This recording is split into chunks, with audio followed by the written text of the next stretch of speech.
السلام عليكم ورحمة الله تعالى وبركاته. بريوش سهل رخيص بمكونات جد اقتصادية. فقط لو عندك كأس ياغورت ودقيق أبيض، وكيوجد بسرعة بلا دليك وبدون إفراط في الخميرة ولا أي شيء. بسرعة كيوجد كما كتلاحظوا هشيش، ومع فيه واحد المذاق ديال البريوش ديال لي باتيسري كيجي صراحه لذيذ بزاف. نتمنى تشوفوا الوصفه وتتبعوها.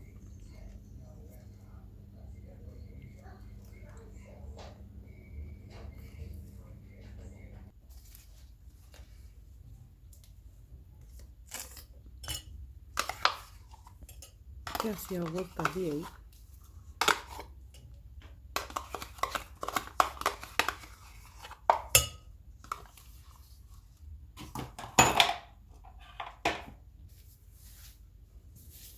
ملح،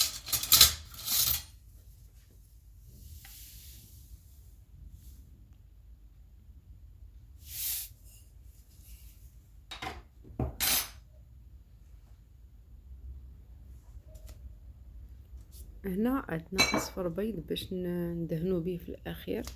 كيبقى لينا الابيض ديال البيض كنضيفو. دوك هنا البيض ليس ضروري، مي بويسكو عندنا الصفر غندهنو به غادي يبقى. اذا من الاحسن نضيف. هنا زدت واحد ملعقه صغيره من خل ابيض.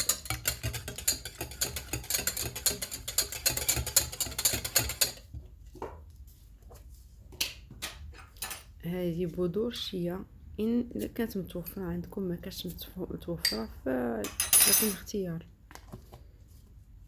يبغى يضيف حبوب الزنجلان او زرعه الكمون او اي شيء. المهم هذا غير اضافات.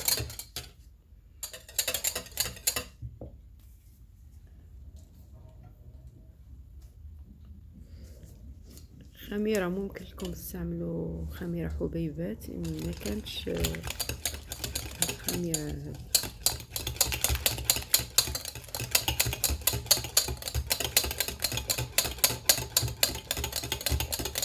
ممكن لا داعي لإضافة الخميرة الحل ولا داعي بلاش.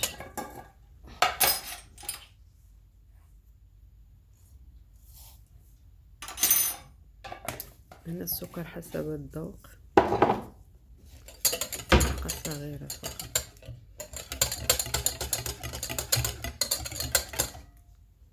وهنا الدقيق الأبيض. دونك لا باز ديال هاد لا غوسيت هو الدقيق وكاس ياغورت فقط باش كنديرو هاد الوصفة. دونك الدقيق اللي يجمع لينا هاد الخليط،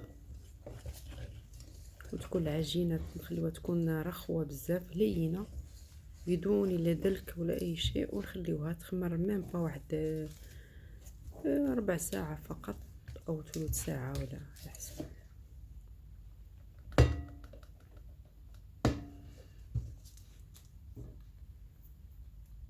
دونك هنا كنضيف الماء باش نجمع العجين. هنا الماء يكون دافئ. دونك اشير ان هذه الوصفه ديال نصف كيلو دقيق الا بغيتو.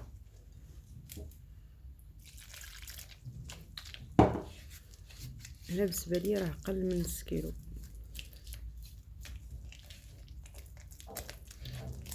صديق قد ما زدتو الماء راه كيزيدو الدقيق وهكذا.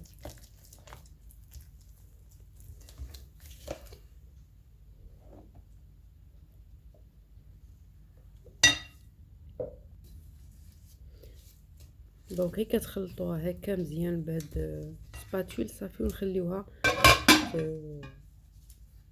ضعف الحجم ديالها واحد شويه.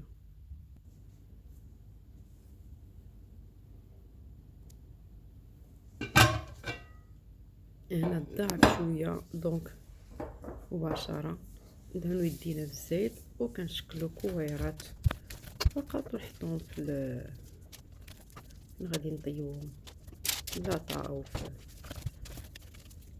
على هاد الشكل.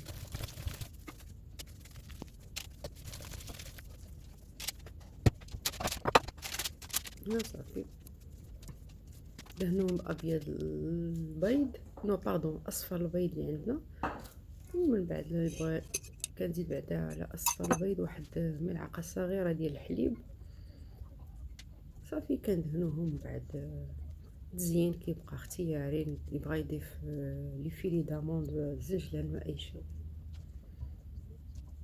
كيجيو لذاذ وهشين وخيبقاو حتى 3 جور 4 جور المهم. ولو غو ديالهم كيجي بحال ديال لي باتيسري. نتمنى تجربوهم اقتصاديين وكيوجدوا بسرعه. والسلام عليكم ورحمه الله وبركاته.